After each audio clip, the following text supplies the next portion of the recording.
Seahawks jersey today, and I was going to put it on the sofa right beside me. Not in any disrespect for the franchise or for the team, because I love them a lot. More so for the complete ignorance that is the front office to understand, like to continue with the absolute garbage that is happening from the offensive coordinator. But on my way home, best news all year, a few messages, Carl being one of them, noting that Brian Schottenheimer has been eliminated from the organization. And so my protest is obviously not going to go on, but pray for the team who hires him. Man, people were talking about him as a head coach. I know. He's supposed to go to the Jets. Were the Jets asking about that him? That would make sense if the Jets did that. I thought the Lions were asking about him too, maybe. Anyway. Yeah. Some, a lot of Seahawks news today. I feel like the season, whatever, is a couple days after the season, so it's going to be and we have so many free agents. So I feel like every day for the next 3 months, there's going to be an update from someone. But good news, well, two good news is this today. The what's the GM's name again, Carl? He part-time does comedy movies. Rob Schneider. Rob Schneider. Yeah. Rob Schneider. No, it's John, but we were calling him Rob Schneider last week. He is staying. He signed a new contract to 2027. Okay. Pumped about that. I think he is very, very key in terms of putting this team together. And Mr. Brian Schottenheimer is no more. You've been calling it all season and it finally happened. Yeah, it feels nice to be right. I was expressing my frustration to the two of you earlier.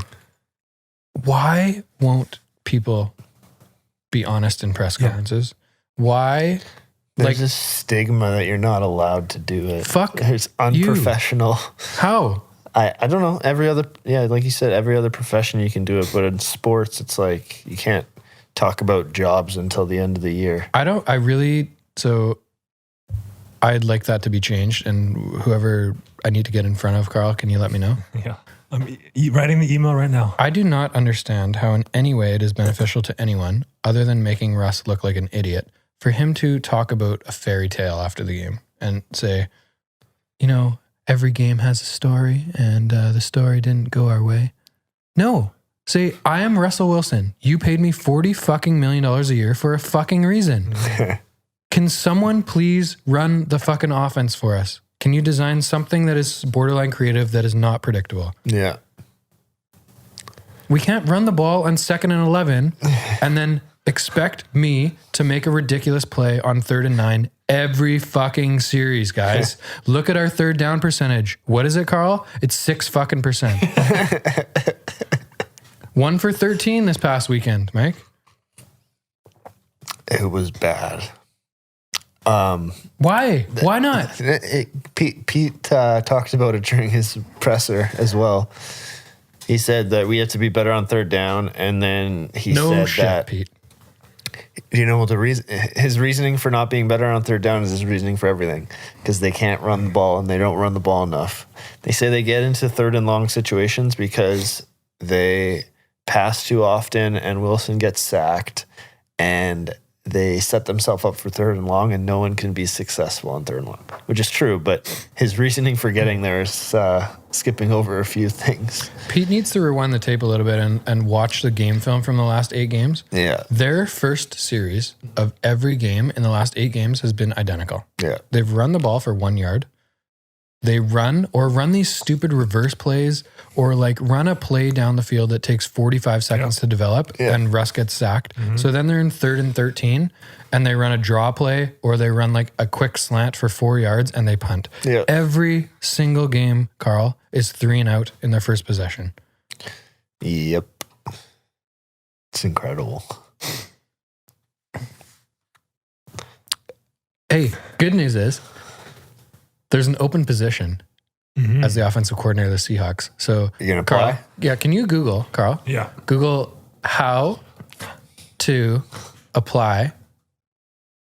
submit my resume for the Seahawks offensive coordinator position today. Oh, they have a drop link right here. It's nice and simple. Perfect. Can you just take a video and post the video there? Sure. I have no interest in submitting a resume. I just want to tell them my thoughts, and I think it could be helpful. I don't understand. So, Mike, answer me this. You're a high-level athlete. You're an individual sport, so it's different, but you definitely played team sports. If you are one of the best athletes in the world, Yeah.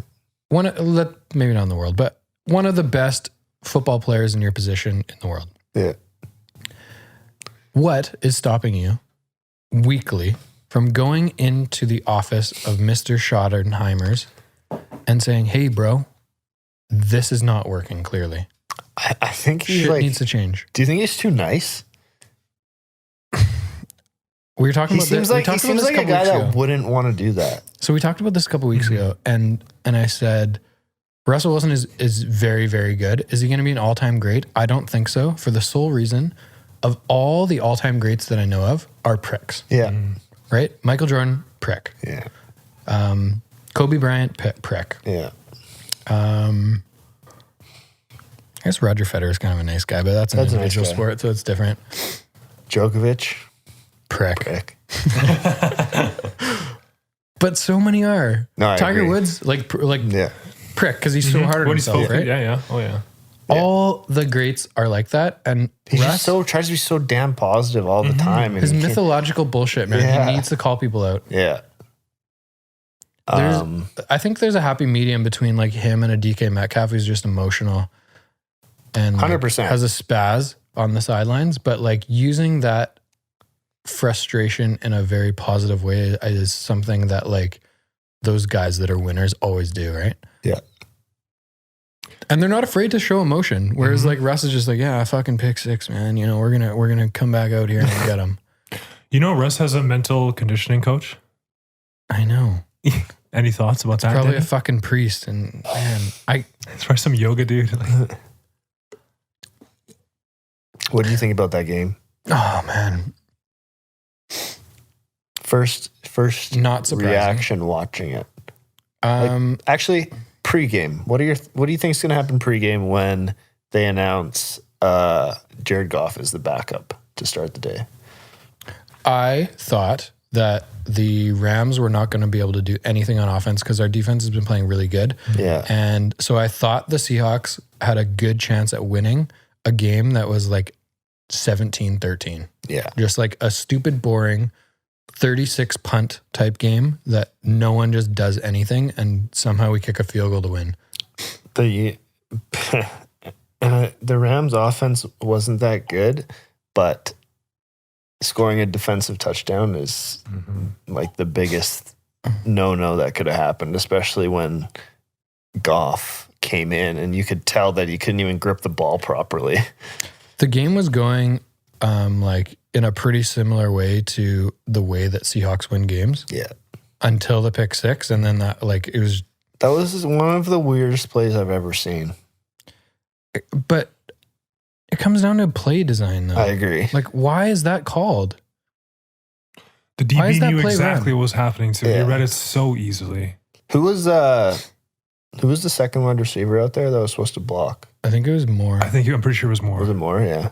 and he just kind of went like this. Yeah. And the guy in past him. between them.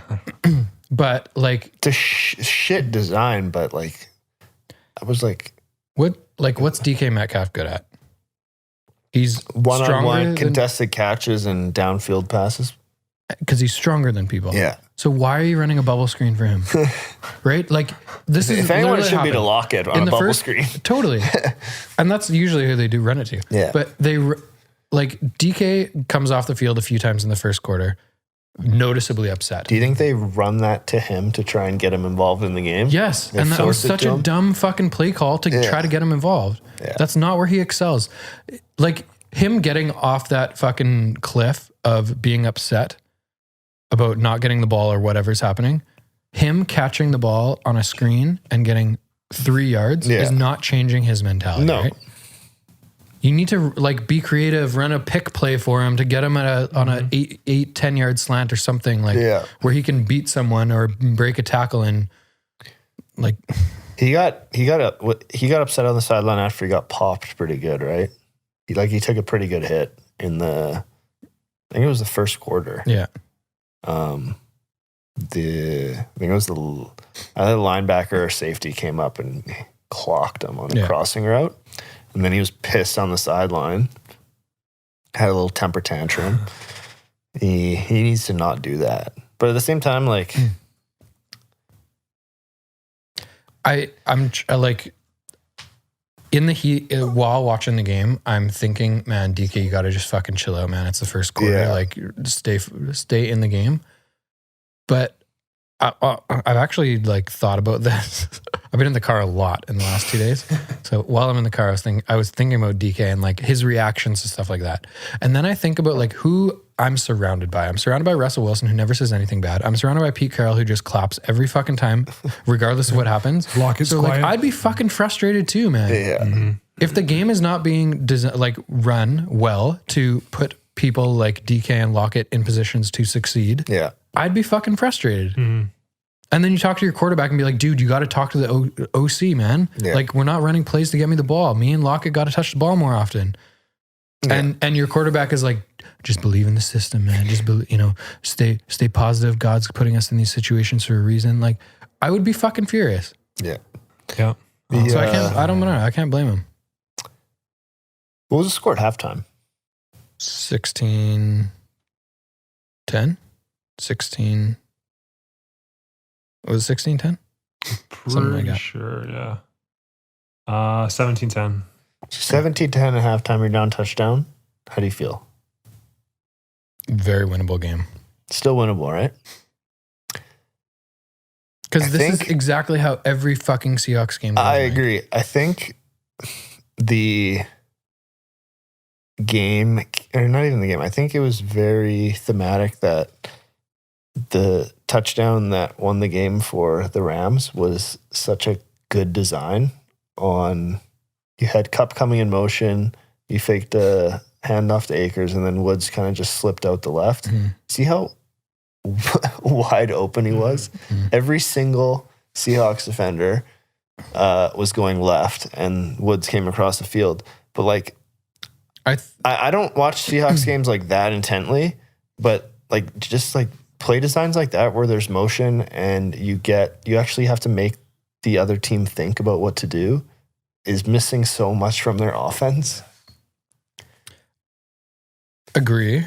The play call and the time that it was run was executed very well. Yeah. But watching that play, I think I was watching the game with Thurman. Thurman's like, oh, that sucks. And I'm like, oh.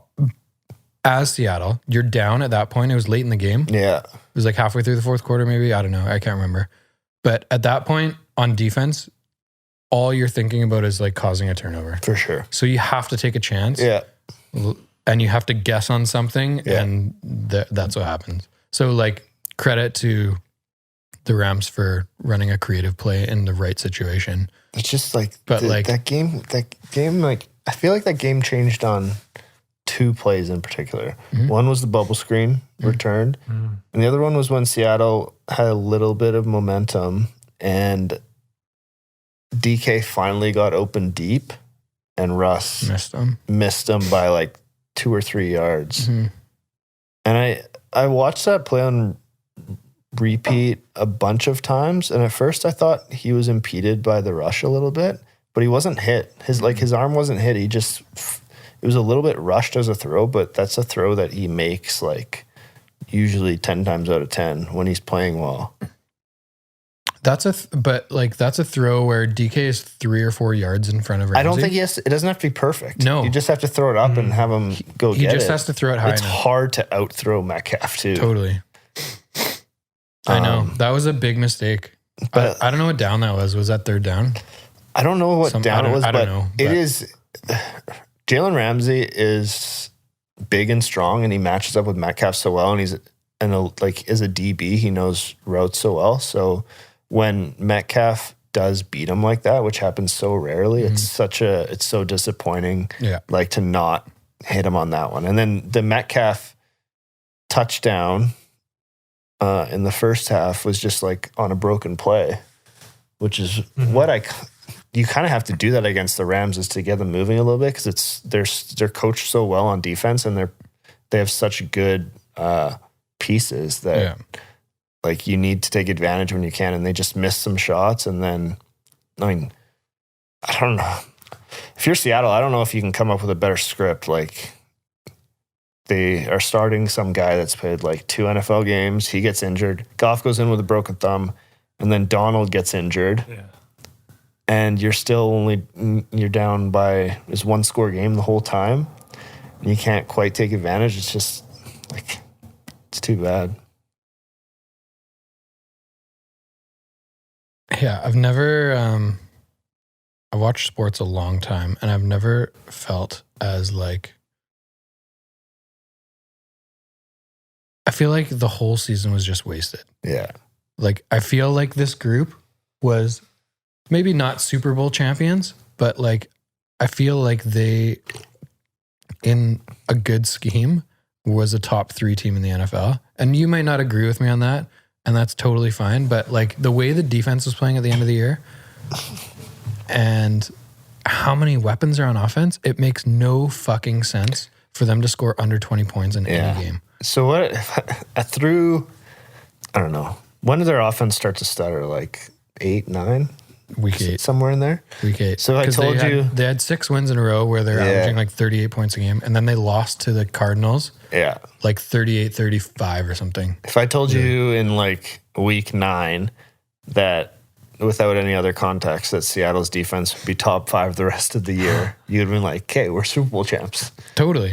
Dude, totally. It's so weird that it went completely backwards from what should have happened.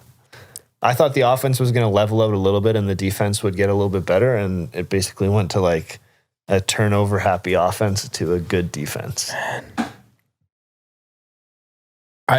Man. I don't know. And you kind of want your defense to start playing better at the end of the year in the playoffs and stuff. And like they didn't like the things that they needed to get better at came at the perfect time and they couldn't take advantage of it.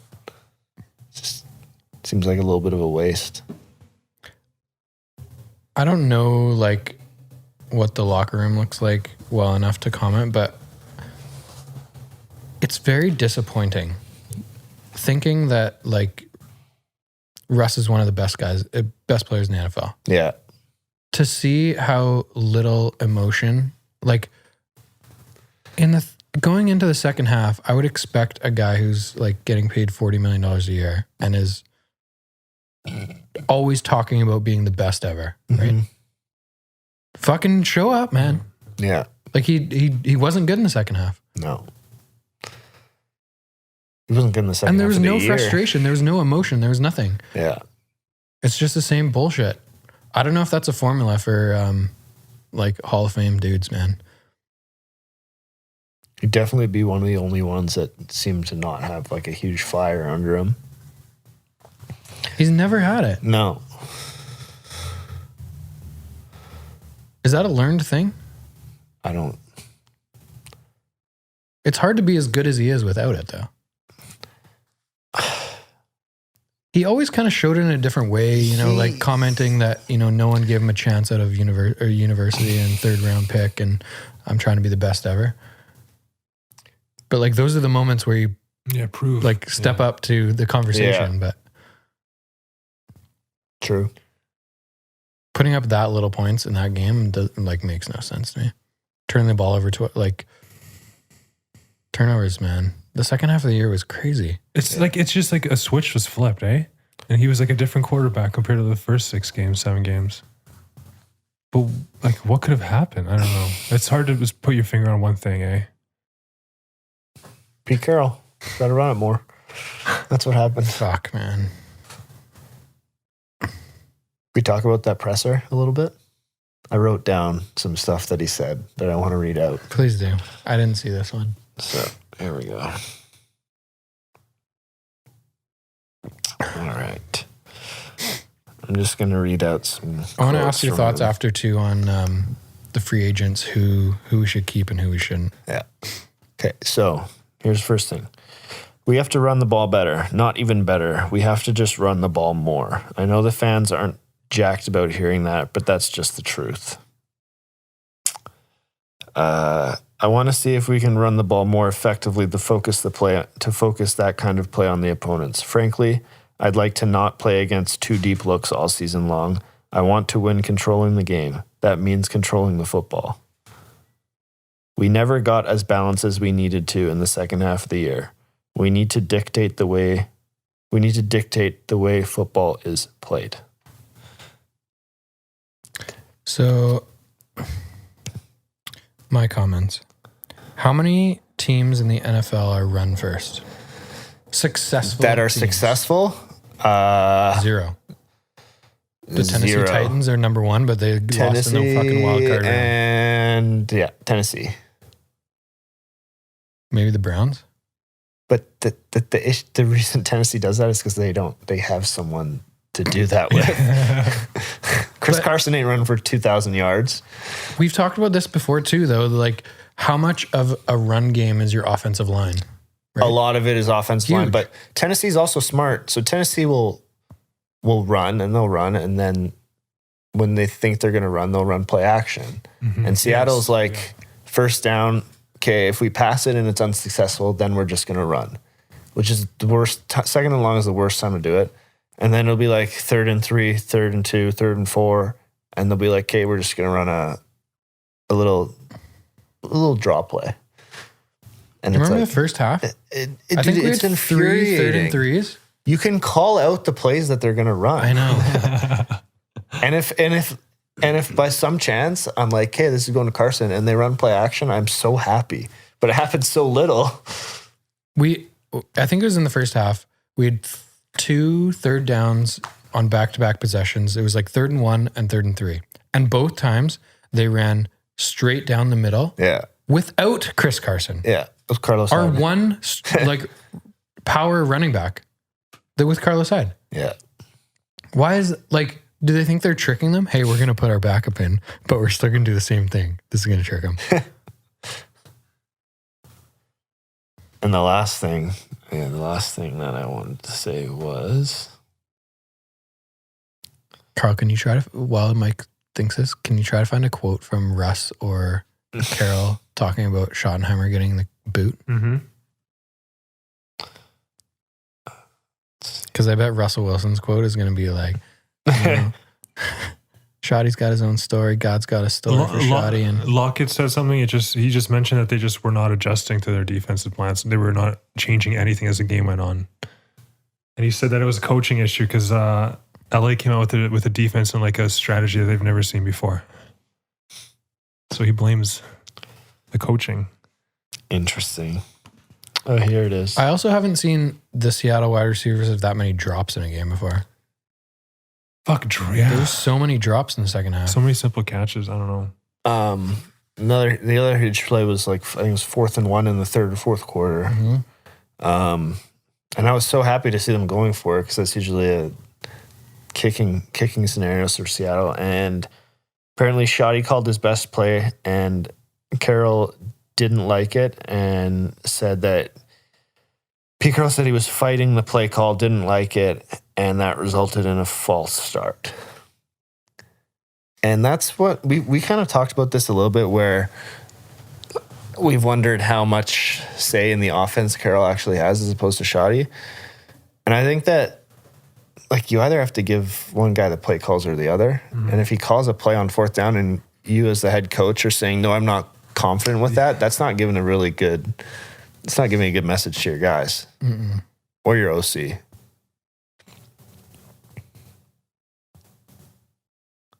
I don't know. Oh, I've said this before. I think Pete Carroll's a really good figurehead, rah guy. I do not think he should be in charge of calling offensive or defensive schemes. I think that he does create a culture, and guys like him. Totally. Which is 2 great things. But I think you're seeing more and more there's better younger coaches that have adapted to where the game has gone, and I think Carroll just keeps to he doesn't see the game the way it is now. It's a pass happy league where you have to score a lot of points. And your defense has to be pretty good at some stuff, but you're not going to, unless your defense is like the Seattle defense of 2012, 2013, you're not going to win a game scoring 15 points. It's not going to happen. Yeah. And he wants to, that's what he's saying in the presser. He says, I don't care if we win a game that's 17-13. That's never going to happen in the regular season anymore. Unless you play the New York Jets. Yeah. And it's like every year when, I think, how many, they've won maybe one playoff game in the last 4 or 5 years, right? Seattle? They won one last year and then lost to Green Bay. Yeah. I think they haven't had that much playoff success in the last few years. No. And like, it just seems like they're wasting a lot of prime years from a quarterback, and you don't get like talent like that at quarterback very often. It's hard to find. I was thinking about that the other day. Like, how depressing is it going to be in like 4 or 5 years from now when Russ leaves and we draft some kid like fucking Baker Mayfield? Yeah. And we just have a decade of trash. Yeah. It's going to be so depressing. But maybe I'll move up in the season ticket holder list because people are just going to give them up. How long's that list? Last I checked, I was 72,000. 72,000? Yeah. Maybe he'll build a second stadium. How much does it move per year? Like 500. But they're good. Right? If they're shit, I'm sure that number could be like 10,000. Yeah. Right? Yeah. Could be a lot of people giving them up. Because they're not cheap. No. So and I think a lot of season ticket holders use them as like just trying to make some money. Their season tickets are $150 a ticket and they sell them for $225 every week. And maybe go to one game or a couple games. Totally. Yeah. And then they get playoff tickets every year because Seattle makes the playoffs most years. And the playoff tickets are $350 now. Like they can resell them for. I think a lot of people do that. So if they have like a handful of bad years in a row, I'm sure a lot of those people would give them up. I expect to be a season ticket holder for the Seahawks by the age of 55. 24 years. I think it's going to take 20 to 25 years. Pete Carroll's still going to be the head coach. Man, you never know. Fuck, he'll be the most energetic 96-year-old of all time. Still wearing the same white Nikes. Monarchs. You can tell right away when the game's going on. They just zoom in on the sideline, just feet only. Can I tell you something that is non-football related? And I want your comments. Evander Kane. Did you see that? I don't know what his contract is. $10 million a year, $8 million a year. He's made $50 million. He's made $50 million in his career.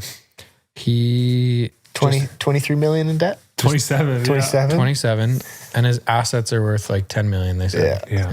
He has a couple houses or something. He just declared bankruptcy. Yeah, and he wants to opt out of the upcoming year, so he doesn't want to collect his paycheck either. What? Yeah. Until after he plans on opting out of the entire NHL year. He doesn't want to play. Why? Don't know. What? Yeah. And apparently most of the debt is from gambling. Unpaid lawsuits involving unpaid gambling debts. Lawsuits? You can sue someone for that? I guess. I don't know. Don't you just get your head beaten in? He came. I worked at RBC for like 5 months. He came into RBC one time. I don't know if I told you this. And I was the teller, and he looked familiar, but I don't really watch hockey, so I didn't really know him. But I swipe his card, and Evander Kane comes up. I was like, oh, I already know that guy's name. And I've never seen the no limit card before, but he had one. And I guess maybe that was his problem. It was kind of interesting because like no information pop. Like usually when you swipe a card, it's like Michael Belle. Here's your checking account balance. Here's your saving account balance. Here's your Visa statement. And for him, it was just like I can't remember what it said, but like he had a Visa, and I like clicked on his Visa, and it just said like $100,000. I'm like, that's a high Visa limit. But then like his card, I don't know if you've ever seen a black card. No. I guess they don't give From them what out very bank? often. It Is it RBC? So RBC has its own unlimited black card?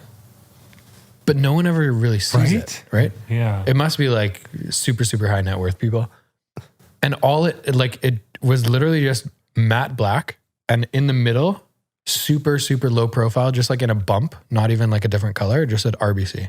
Huh. Is it a cool looking card? Yeah, it's fucking sweet. So When he gave it to me too, I was like, what is this? The wrong bank, buddy. this is a funny story, but one of my friends works at a local golf course here, and if Evander Kane came in like not too long ago and asked for his round to be comped. He asked. And my buddy was he saw the news story come out. He's like, Evander Kane $27 million and died, and he texted me. He's like, it all makes sense now. Oh man. Man, That's a shit ton of money though. I would like to make a lot of money in life, and I envision myself going the other way. Like I envision myself going to You a just have golf to course. be bad at like asset management and like 100%. Why don't you have someone controlling that for you? Is it that difficult? No, you control it for yourself, but like if you got an issue, I would be like, okay, maybe I should have someone else like taking care of my finances for a little bit. Just put you on a fucking geez, weekly like- allowance Oh, I have another story for you too. on him. No, on just money wise. So, have you been following crypto at all? Yeah, So I invested in crypto not too long ago. me too. But listen to this. So this guy, he when crypto first came out, there wasn't like a very secure way to like store it, and he bought 7,000 Bitcoins at the time. So it's something like $200 million now, and he has it on a secure, like On a USB. not even a USB, just like a very secure like server somewhere, and it's password protected. And because it's like super secure, there's no like forgot my password thing. And he wrote it down on a piece of paper, and he forgot what the password is, and he can't find the piece of paper. And you have 10 tries to guess the password, and he's tried 8, and he's unsuccessful. And the information is deleted Yeah. if you do not remember it by the 10th time. So he loses $200+ million if he doesn't get his password correct in the next 2 tries. And this is why. So if you look up, there's like reports out that are saying like there's so much money in crypto that's already been lost from this kind of thing, where people have it but they don't actually remember where it's stored. And this guy, dude, I don't know what I'd do if I'd lost that much money from not being able to remember a password. There's like professional companies that you can hire and try and break in and figure out the password, but it's still so sketch. And that's 200 million American, dude. Yeah. That's a lot of money. You hear stories like this all the time. It's, oh my goodness. Everyone's like, yeah, you're your own bank, right? But now you have to be careful with your money. 220 million. That's is fucking the number. crazy. And he has 2 more tries to get it. Man. Why? My first Like, question are is, they- why are you writing it down on a small piece of paper that you can lose? Yeah. I mean, yeah, there's a lot of fucking And how many things we can dissect here. super special passwords do you have to not remember what it is? Totally. Man, I don't know. Why are the apps online on your phone very secure? Anything that's connected to the internet is sketchy. Yeah. I would want why it. is like this does not seem like a long-term solution. What do you mean? To fucking purchase something that is worth millions of dollars and put it on a fucking USB stick and shove it in a safe. That's the whole thing. You're your own We're bank, going back right? in time, man. Yeah. But then you just go to a bank and they'll hold your money and then we're back to square one. So There's a fine USB in line. a safe in your house is better? That's why I'm doing it right now. That is fucked. You know what? Some people just leave their money on the software exchanges, like the major ones that have like Coinbase or whatever. So that's kind of like banking. You just leave it on a banking site, right? But Yeah.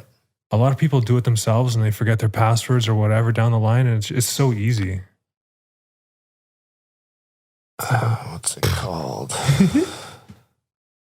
There has to be a better way, Carl.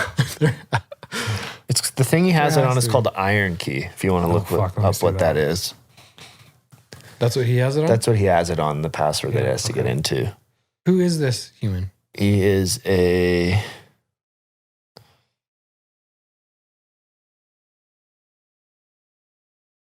So it's a USB used by like government officials and stuff. So he's a German programmer that lives in San Fran. Oh, you don't know him. I don't know him. Oh, no, okay. no. If it was one of my friends that did that, oh my god. Man. Can you imagine, like, I couldn't imagine, but imagine going through like the last 5 years of your life, assuming that your net worth is $200 million, right? Like you're fucking driving like Bentleys and stuff. You're spending $7,000 on champagne at dinner. Oh my god. Like not a care in the world. And then to be 2 tries away from net worth being 0. Dude, you're holding onto it. It's right there. You just can't access it. You can't access it. And it, as soon as you input that 10th one, it encrypts it and you can never access it again. So what happens to that Bitcoin if that were to happen? It's just in lost. the ether. It's gone. Nothing. Yeah. So it's just, it goes against the maximum limit of it. Yeah. So now there's even less. Will that increase the value of Bitcoin though? Yeah. Or the system won't know that it's lost? No, it knows it's lost. It does? It's just unusable. Yeah. It's just going to sit in that fucking thing forever for the rest of time. So what is it? 21 million Bitcoin? How many Bitcoin is there? 21 billion? Was 21 million. 21 million Bitcoin, yeah. Yeah. 21 million? Yeah. Mm-hmm. So The market cap, will the just market cap went up to I can't remember what the number is. But yeah, it's been one of my better investments so far. What forces the market cap to go up? People investing. Yeah. Is it a set amount? What do you mean? So if there's a lot of activity through a certain period of time, the cap will go up? Oh yeah. Yeah. So it's at 89 billion right now and it was at 130 like 2 days ago. What? So it went down? Yeah, Bitcoin lost 25% of its value over the last 2 days. But the cap goes down? Well, because it's just the total amount of money invested into it, right? That's what gives it its worth. This is this guy's quote. He says, "I would just lay in bed and think about it. Then I would go to the computer with some new strategy and I still wouldn't remember and I would just get desperate again. I would never be able to sleep." Man, like, do you have to go, like, oh. What do you do? But when he bought the 7,000 Bitcoin, it probably cost It cost him nothing. It cost, right? yeah, dollar it was- bill. Probably even less, man. Yeah. I think you bought it when like Bitcoin's at 8 cents or something.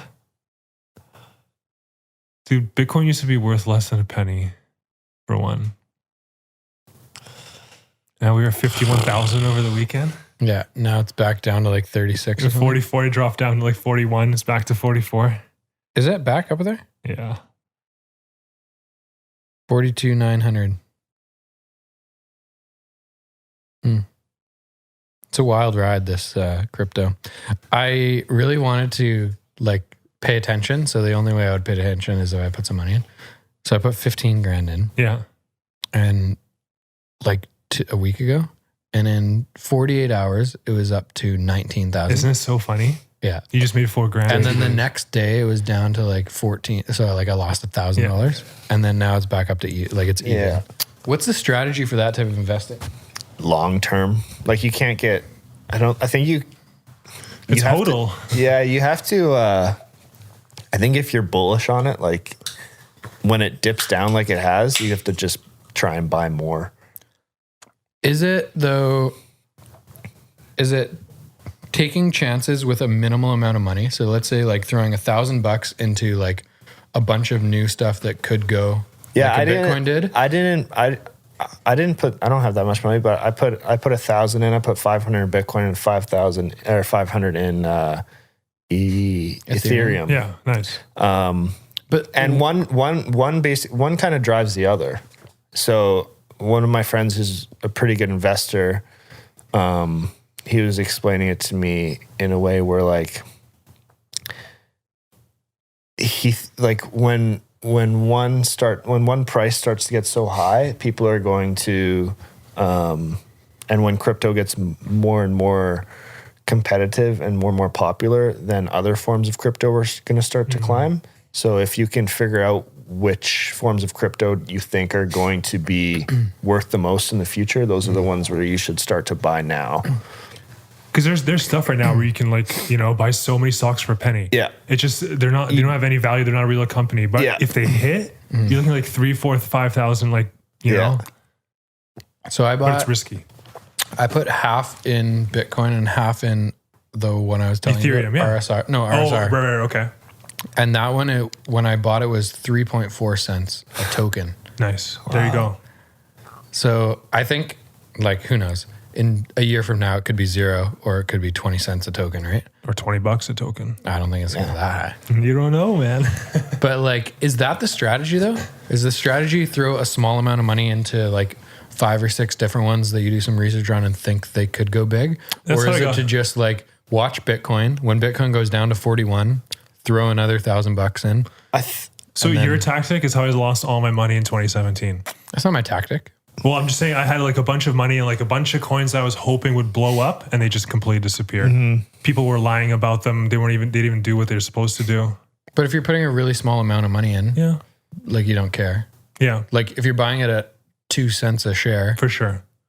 You're just the upside potential is so much better than whatever. Even if you put $100 in each one. Yeah, but there might be 1,000 companies, only 3 or 4 or 5 make it, right? Well, then put $100 in 1,000 companies. I think Bitcoin and Ethereum are super safe right now. Yeah. And the other one that you had, or what was that coin that you were talking about where it's steady? So that's RSR, and RSV is the steady one. So a lot of people try and time the market with that. So they would sell the Bitcoin if they think a dip is coming into the RSV. Yeah. Keep it there and then see what happens and buy back in. Right. Just so many strategies, so much stuff you can do. When Bitcoin went over the 40,000 a couple days ago, or right it was around up to 52. I think 50, somewhere around there. So that happened in right around the time of when the Capitol building was getting stormed and stuff like that. When governments are not getting overthrown, but when stuff happens to institutions like that, that's when crypto and stuff starts to move. I initially put $5,000 in. Yeah. Uncertainty. Yeah, exactly. I initially put $10,000 in just to watch it. And then the morning I woke up and saw that was happening and I put another 5. This is definitely not good for traditional things.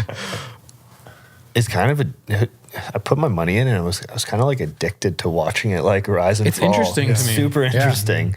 And you try to figure out trends. Yeah. And you can already see, I've been watching it for 7 days basically. And you can already see prediction almost. You can make predictions. Yeah, that's cool. It was that RSR coin. So I think I bought it at 3.4 cents. It got up to 4.9. Wow. Recently. Yeah. And then the next day it went down to 3.1. Yeah. So it's well, you can see that it's this. 3.1 is a pretty good time to throw some more money at it.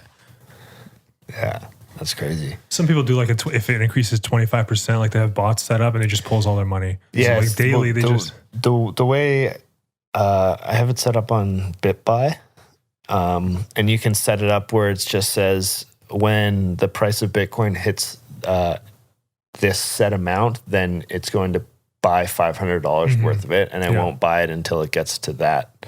So if Bitcoin goes down to 24,000, then it'll put in another 500, and you can set different levels for that, which is kind of fun.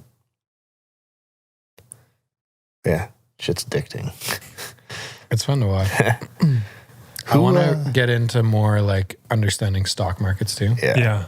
This year, and I guess this is just I think a lot of people are getting into it. That's why you see all these prices going up right now. People have free time sitting at home and stuff, trying to figure out a free way to make money. And this is what you get. All those stimulus checks. Who needs to eat? Right? When your Tesla stock is up 800% this year. He's the richest man in the world now, hey? Off a company who doesn't even fucking make a profit. Yeah. They don't even make money. It took it was only a few years ago when Amazon started to make a profit though, wasn't it? Yeah, it takes forever. Yeah. But that company is so over leveraged right now. Who, Tesla or Amazon? Yeah, Tesla. It's just the hype, the Elon fanboy. man. It's because he's too busy throwing machines into space. People love that shit. Okay, can we talk about some big free agents? I have one more question.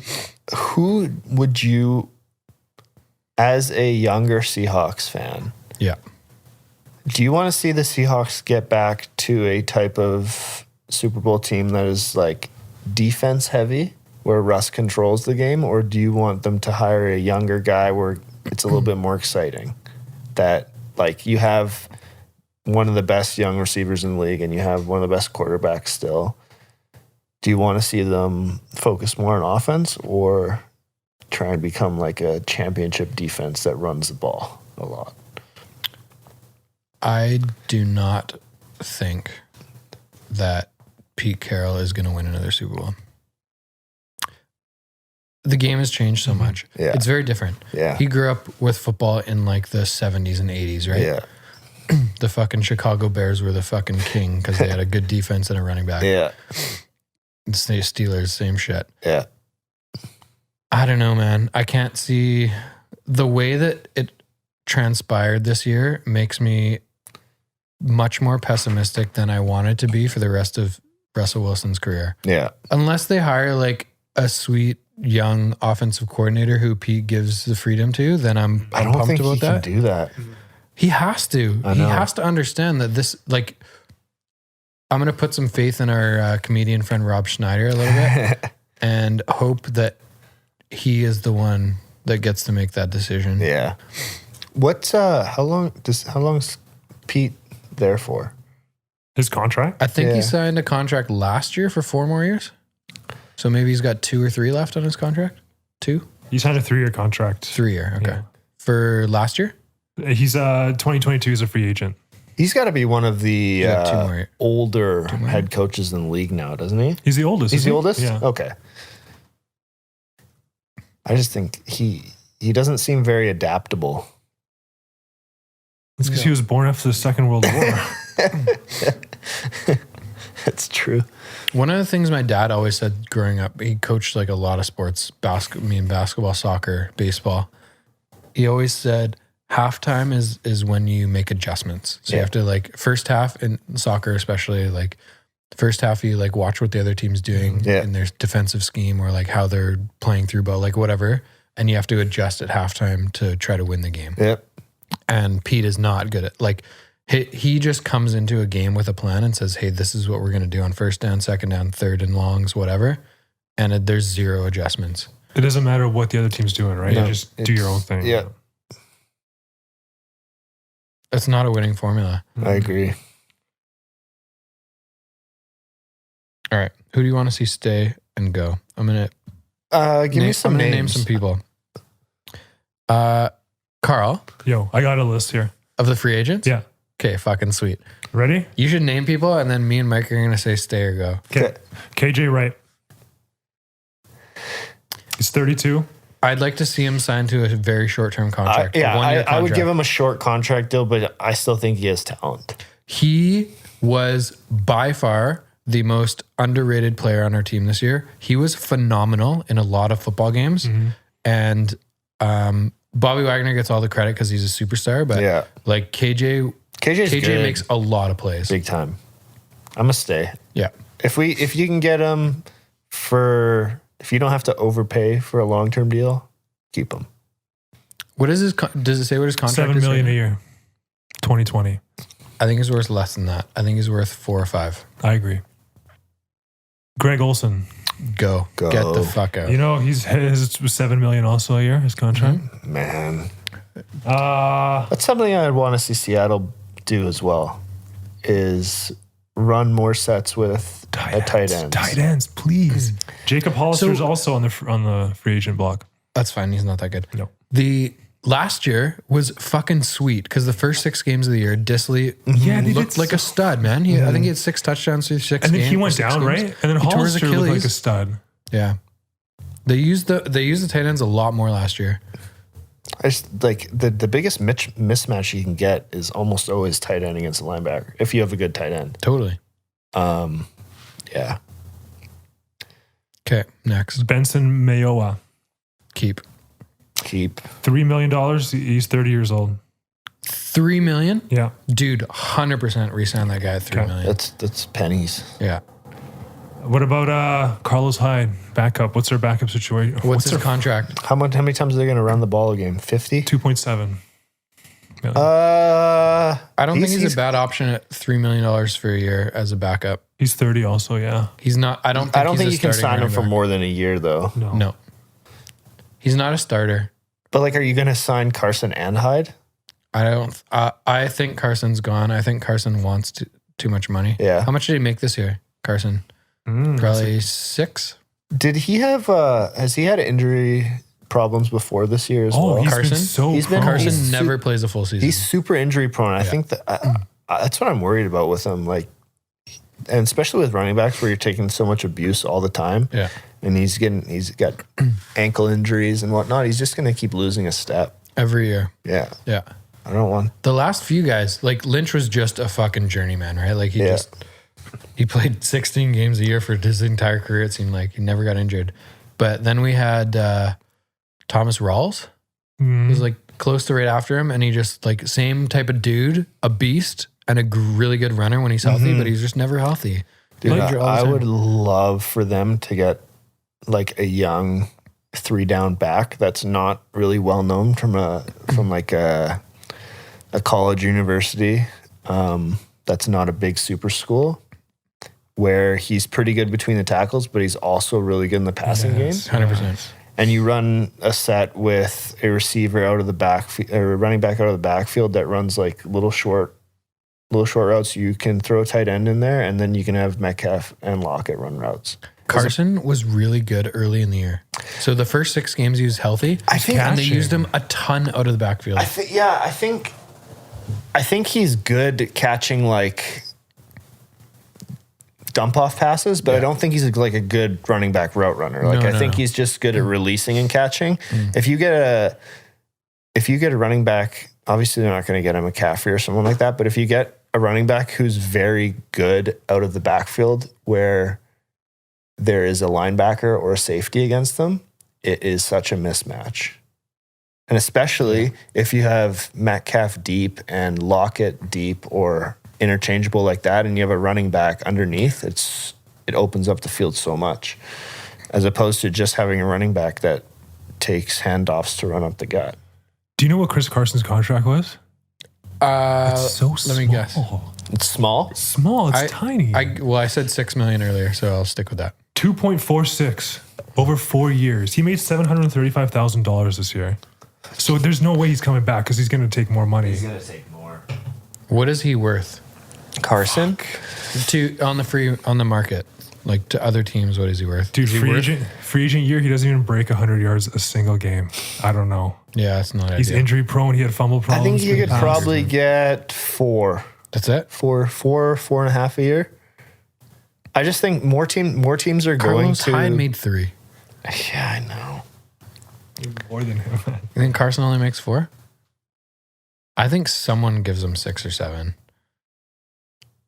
There's some teams that are. I don't think the Seahawks are going to be that team. And if he can get 6 or 7, then he's 100% gone. Oh yeah, the Seahawks are not going to pay that much. I hope, but you never know. The Seahawks are not attached to running backs. Yeah, that's true. Like they're attached to running the ball, but they're not attached to running backs. Yeah. That's so backwards. Yeah. What about Mike Iupati? So we're going to the offensive line. Get the fuck everyone off. New line. What about someone like... Dude, that guy's an absolute straight up liability. You don't... You put a fucking pylon on as what is he, left tackle? Mm-hmm. Yeah. Is he? What is he? Guard. Left guard? Man, no, brutal. So Dwayne Brown is the left tackle, right? Yeah. Yeah, Dwayne Brown covers his fucking ass all day, every day. Iupati only has a job because Dwayne Brown is sitting next to him. That's why. Oh, man. Quinton Dunbar? Gone? Get the fuck out. He was a lot of hype coming into the squad this year. Yeah. $2 million. And $2 million is not that much actually for a good corner, but I don't know. I was really, really on his side for the first few games of the year. Yeah. And then he had that one game where he It was literally just so didn't try. bad. He probably got beat for 400 yards that game. Like, it was embarrassing. And after every catch, he just turns around and he's like, I don't know. No. Don't want that guy. A lot of our O-line is free agents, eh? Yeah.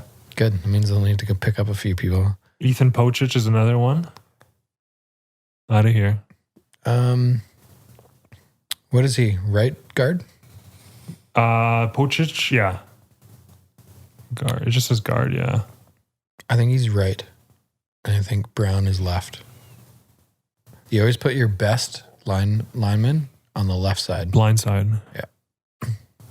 What about Josh Gordon? Are we still giving him a chance? Is that over? What the fuck? Are we paying him? Yeah, dude, $1 million this year. He actually got paid? Yeah, that's If what you it get is. kicked out of the NFL, you still get paid? That's got to be a clause in the contract. If the NFL decides you are unfit for this league, we don't have to pay you anymore. But he's like kind of still with the team, right? Like he's still practicing. It's weird. I don't think he was practicing. I think he came back like 1 week and then the NFL kicked him out again. So they never really let him in, eh? Did he There's get kicked for doping again? They There's reinstated alcohol him. abuse and stuff like that. They reinstated him for like a week though. This year? Yeah. And they just never played. And then him. like 3 days later, they're like, actually, he's not past something. He showed up drunk. Fuck. What No. No? Based on his track record, I was okay with bringing him back this year, but if he lasted a whole nother year and the NFL still doesn't like him, no. Okay. What are we going to do for our third wide receiver next year? David Moore is Is he a contract year guy? contract year. $825. He's 26. I honestly like him as a wide receiver 3. I think he's got talent and he's cheap, but you can probably find guys like him anywhere. I think Freddie Swain could be the same Take his same type of person. Yeah. It's never going to be a high paid position. So like David Moore had a better year than I thought he would. Yeah. So if he's demanding 1.8 or $2 million to other teams, I think he's gone. All right. I think the last person that we should talk about is Shaquille Griffin. No, we didn't talk. Did we talk about Carson? Kind of. He's gone. Is he gone for sure? Well, we talked about how that if he gets 6 or 7, he's gone. But I would sign him for 4. 4.5. I just think there's guys that you could put around Russ that have a little bit more skill. His this website gives like a calculated market value, Yeah. and it says 7.1. Yeah, there's no chance Which is he's getting that. so they're saying that he's going to get a 4-year 28. I don't know about that. They say he's going to get 28. That's what his market value is on this website. Jesus. Spot track. What does a really good running back make? Like Kamara got paid this year, I'm pretty sure. I don't know. interesting. 10 Because last year he 10 didn't have a plus. good year, Oh, he had a huge down year last year. right? Yeah. And then this year he had a really good year, right? Yeah. He's He bounced back. He had a Yeah. sick year Yeah. in the playoffs right now. So the highest paid running back right now in the league is Christian McCaffrey. That's yeah. $16 million. Yeah. Then Ezekiel Elliott, Le'Veon Bell, Le'Veon Bell's third. David Johnson. Because the Jets get the crazy The contract. Jets pay him still. They're still paying him. And then Derrick Henry tops out to 5 at 12.5. The thing with Kamara and McCaffrey is that when you have guys like that, you're not just paying a running back; you're paying a receiver. Yeah. because they're catching 5+ balls a game, and they're going for like 5 for 50. Yeah. Or on good games, Kamara a couple times had receiving games, like 100-yard receiving games this year. So you're not just getting a running back; you're getting An offense. You're just. It's crazy how good those guys are. They can run the ball, and then if they release, they chip a lead blocker, and then they catch, and then they make a guy miss. And it makes the offense so much easier. Kamara, I've always loved watching that dude. He's Yeah. so exciting to watch. Do you think the Saints would trade him for Chris Carson? I would die to see Russ with a running Someone back. like that? Yeah. Oh my God. That'd be How is Kamara in like the pass block game? He's a great blocker. Is he? He picks up blitzes very Because he's well. little. He's not big. He's not that small though. He's Really? super strong. He I think looks so I think he's 6'1", 225. He looks I think he's skinny when thick. Maybe 220. I was looking this up the other day. playing. Okay, who's the other person? Shaq? Yeah. I've always been a pretty big fan of Shaq. I don't know what his contract is right now. A couple million, maybe. No, he's low, man. 750. Oh, he's still on the rookie contract. Sorry, 814. I think anywhere around like 1.5, 2, you keep him. But it's hard. Like, Seattle's gonna have to decide what they want to do. Yeah, where to spend the money. Where do you want to spend? Like, and I think if Pete Carroll has his say with things, they're just gonna go backwards. They're gonna spend on the wrong thing. I'm hoping Schneider is pulling the strings on that, though. Yeah. Because they have been pretty good at filling in positions with guys that make plays that are underpaid. Yeah. Right? Like, we just named half a dozen people that are underpaid. I don't know. I like Shaq. I think he is a decent corner. He's not a top 5 corner, but I don't think. Is he the good enough to be Seahawks- number 1? The CB on a team? No, right? I don't. Well, he is right now. Yeah.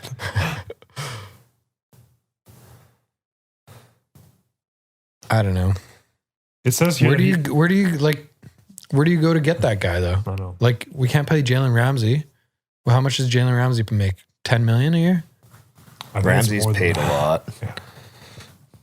Because he signed that huge contract like just a couple of years. Yeah, it was 5 years, 105 million. So 25? 22-ish. Yeah. 22. Yeah. Man, that is fucked. 21.25. Wow. He's worth that much, eh? More than running backs, eh? I mean, how much do you think? I think DBs are way more important than running backs. Yeah. If I'm paying a team, I'm paying my quarterback first, and then I am probably paying my receiver, and then if I have a really good pass rusher, and then DB, and I'm paying my running back cheap. I'm taking a guy from the streets who can block when he needs to, and he can catch passes. Because they get injured so much. They get injured, and their production can be replicated pretty easily. Yeah. And the key to a good running game isn't even to have like an unreal running back unless you're Henry. It's just to have a better O-line and to run better plays. So if you're running an NFL franchise and Derrick Henry's on your team and his contract comes up for renewal, are you saying peace? I would pay him more than almost any other running back, but if he demands too much, yeah, I'm saying bye. Would you pay him $12 million? Yeah, I'd pay him 12.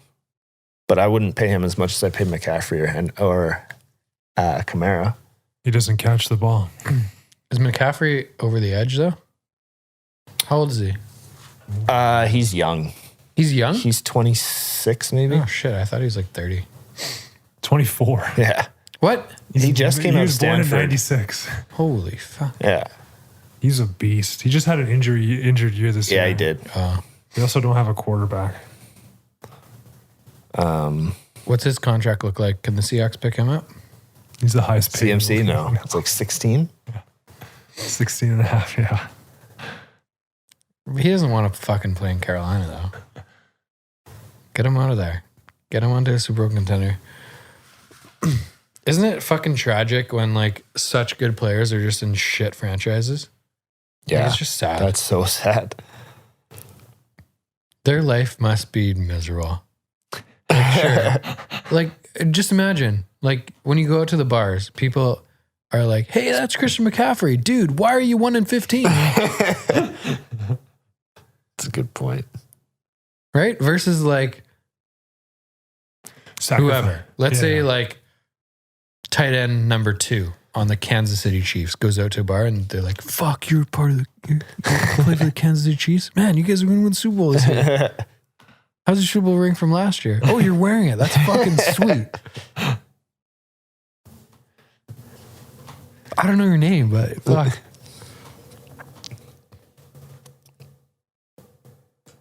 Mike, where do we go from here? Do you guys want to talk about matchups in the playoffs this weekend? No, Yeah. I don't give a shit. Carl. That's it. Fuck NFL. Such a shitty league. Excited for some matchups this week. I know. I think there's some I good, want Buffalo There's to some win. good games. There's some really good games. Tampa Bay, New Orleans will be fun. New Orleans is gonna beat them by 70. For the third time this year? Or what? Yeah. What was the first? Didn't they beat them like 38 to Both 3? games they played this year was a complete Fuck Tom fucking Brady. wipe. I know they played them like the opening night yeah. on Thursday, I think, right? Yeah. That was the first game. That was the first game with Brady and the Bucks. What happened in the second game? I don't think Brady threw a touchdown. Really? They got destroyed. What's your honest opinion of what's his face? Lamar Jackson. He got his first win. I've never been as high on Lamar as other people are. I think he is a top end guy, but he's like outside of my top 5. He's somewhere in the 5 to 10 range as a QB in the league, I think. And he's only in 5 to 10 because Baltimore's built the offense around him, basically. What are the chances that the Browns beat the Chiefs? There's less than 0.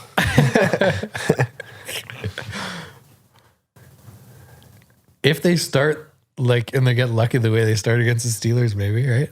Well, I You just think get you're a forgetting couple that fluke turnovers. the Chiefs went down 24-0 against, or 24-0 against the Texans last year, and they led the game at halftime. I remember that. That was one of the most insane games I've ever seen. Didn't they put up 50 points in the last 3 quarters Yeah, or something? I'm pretty sure it was 24-0. Yeah. And then it was like 27-24 at halftime or something stupid like that. Okay. Rams, Packers. I'm taking the Packers, but I actually think that game's going to be a little closer. I say 10. I would take single digits there. I think that the In Rams are Green Bay? going to run the ball very effectively against the Packers. Something Packers have like a bottom 10 run defense. And it's just if Donald's healthy, it's just hard to score points on the Rams. What did he do? What did he do? Do you know? It was ribs. It was his ribs. Did he break it? Oh, I don't know. There's not. He didn't Last come time I back. checked, there wasn't like the report out yet, but it was such a like innocent looking play. It was was so weird. weird. He just kind of fell on Russ's foot. Yeah. Yeah. It says he's expected to play. He is. Yeah. He looked like he was having a tough time breathing for a Totally. while. He just gets rib injections. Problem solved. That doesn't feel good. Cortisone. Oh, in between your rib plate. Rib is the worst, man. Breathing, doing Yeah. anything, lifting your hands. They'll just shoot him up with so much stuff to play. He's gonna be frozen in Green Bay anyways.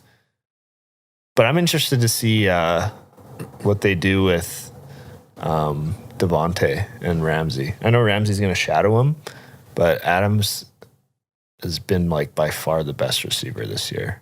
Been a beast. By far? I think so. Really? He missed. I think he missed 3 games. He still led the league in touchdowns, and he was like 3rd in yards. Maybe I know Diggs led the league in yards. He's by far better than Diggs. He's a better receiver than Diggs. Do you like Aaron Rodgers? I love A-Rod. Me too. Love him. He's a prick. Yeah, he's what we don't want Russ to be that big of a prick, but I want him to be a fucking prick. But- Russ, wake up, bro. everyone likes Rodgers except his own family. Oh, he's a prick. That's what it takes to be good. Yeah. Baltimore and Buffalo. I think that's going to be a shootout. And I can't wait. I'm excited. The line has the Bills by 2.5 right now. So Yeah, it's close. I think Baltimore's had the best record in the league since week 10 or something like that. I thought Buffalo has. Buffalo was 1. I think Baltimore was 2. Oh.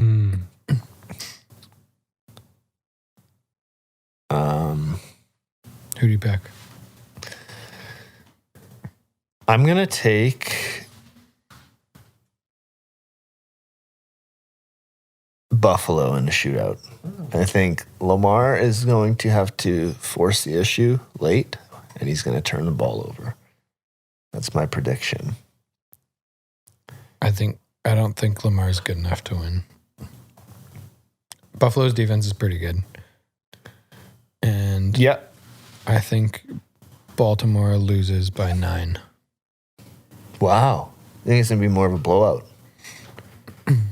I like Could that. be high scoring. I like that. Could be I like that. 34-26 Yeah. or something. I don't know. Cleveland, KC. Cleveland or KC wins 40-25.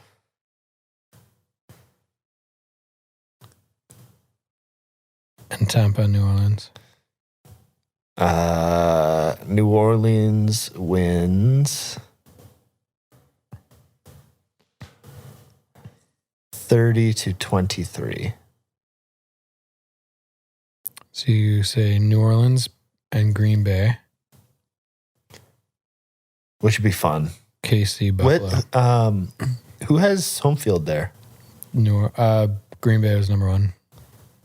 I would take Green Bay just because I don't. Old man Breeze in the cold in Green Bay is not good.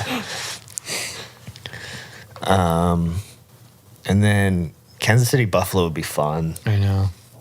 That'd be a shootout. I really want Buffalo. Yeah, that'd be fun. I think it'd be sweet to see Buffalo, Green Bay, Super Bowl. Buffalo Green Bay would be awesome. A classic. KC Green Bay would be pretty sweet too. Two best quarterbacks going at I it. don't want Mahomes to win again.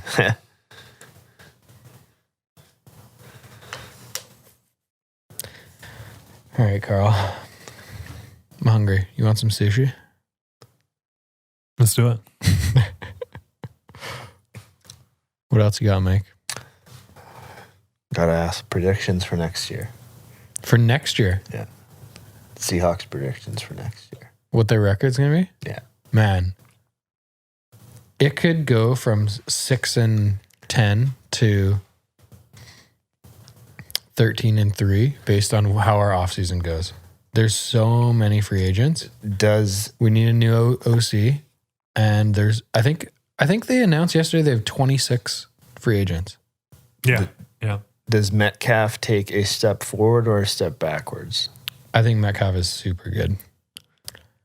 I think he keeps getting better. I think I don't know. I hope this year is a good learning experience for them, and I hope he is able, through some guidance, to take that frustration and make it motivation for the offseason. He is a physical specimen. That dude, man. That's just unbelievable. He's better than you thought he was. He's better than I thought I was. Yeah. He's better than I thought he was, for sure. He's got good hands, and he's just stronger than all the other kids. He's just bigger, right? stronger, faster. I think he has a good year. Mm-hmm. I think he repeats what he did this year. I think they'll go 10-6 next year. We should do a podcast at the beginning of the season and predict based on how the offseason went. Because honestly, man, I wouldn't be surprised if they miss the playoffs if they don't pick up some key additions. Yeah. But if they make a couple good moves, man, I see them as a contender. Awesome team to watch if they made some cool moves. If they have 1 or 2 good, decent offensive linemen that they bring in, is Dunlap signed or is he a free agent too? Was it just a 1 year that he signed? Well, they just traded for him, so I don't know what his contract was. But like, if they could add a corner, if they could add a couple pieces, right? Like a corner, maybe another decent D lineman. I think Jaron Reed is pretty good. I think they're the best route they can go is go cheap at RB, pay up for someone on defense. 100%. And the offense is gonna be fine. I think it would be nice to add an offensive lineman. I think, you add an offensive lineman, you don't waste money at running back, and then you can spend on a DB. How long did they sign Adams for? Well, they traded for him. I think his contract has one more year till the end of next year. As long as he can keep his shoulder healthy. Apparently, He'll be he's fine. having 2 surgeries. He's having labrum surgery. What is that? That's what holds your shoulder together. That's basically? that's the tissue. Like he'll be fine. Oh. That's not too bad, but he's gonna have to do some rehab. Because Dunlap's still in a contract through next year too. For one more year. Yeah. And Adams too? Mm-hmm.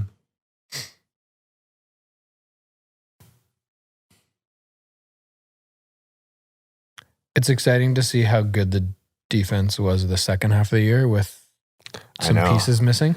It keeps you coming back for more. 100%. 100%. All right, let's get out of here. Seahawks fans, we love you. We hope you're all wearing your jerseys tonight in honor of the Hawks, the best sports franchise of all time, firing the shittiest member of the franchise of all time.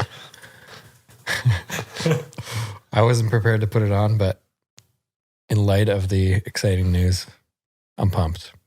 Also, I think it's up from here, Carl. I think so too. I got to say one thing. Myers, perfect field goal season. Dude, fuck you, Lucas McCann. Was any other kicker perfect this year? No, Myers was the best. by far. Butker is fucking good. Though. Bucker's good. Even Justin Tucker missed some field goals this year. Yeah. But Baltimore has him kicked from like 60 in the cold. They're like just over midfield. They're like, hey, Tucker. Myers made a deep one this year. Let me see. Look at his long. I'm gonna guess it was 59. Like it was long. Maybe 60. He might have made 60. Did he make 60? It's 61 Fuck yeah. That's fucking sweet. against Los Angeles, and that's the franchise record. That's sweet. But he can't kick extra points. He missed like 2 or 3 this year. No, he missed like 5. It's like, what is it? A 41-yard field goal? I wonder if it's just psychological. 37, I think. You snap the ball from the 15. So you're on the 10, 20. so 41 yards. No, shorter. It's 33 yards. Yeah. 30, Extra points 32, 33? 33. Oh, wow. Yeah, it's short. That's short. It's so, like, it makes no sense to me why it is so much harder from 33 yards. They moved it from 20 to 33, and it changed everything. Man, the extra point percentage went from like, what, 97 to 85. Yeah. That's huge. And it seems like every game someone misses an extra point. Yeah. Fantasy makes a big difference. Yeah. Because you get a -1 if you miss. Yeah. Oh, really? Yeah. The kickers Extra do? points. Extra points -1. You just have one kicker on your team? Just one kicker. Yeah. That's funny.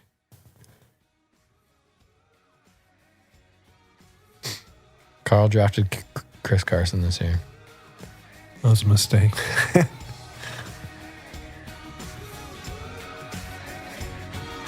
All right. Okay. Call it. Michael, thanks, buddy. Pleasure.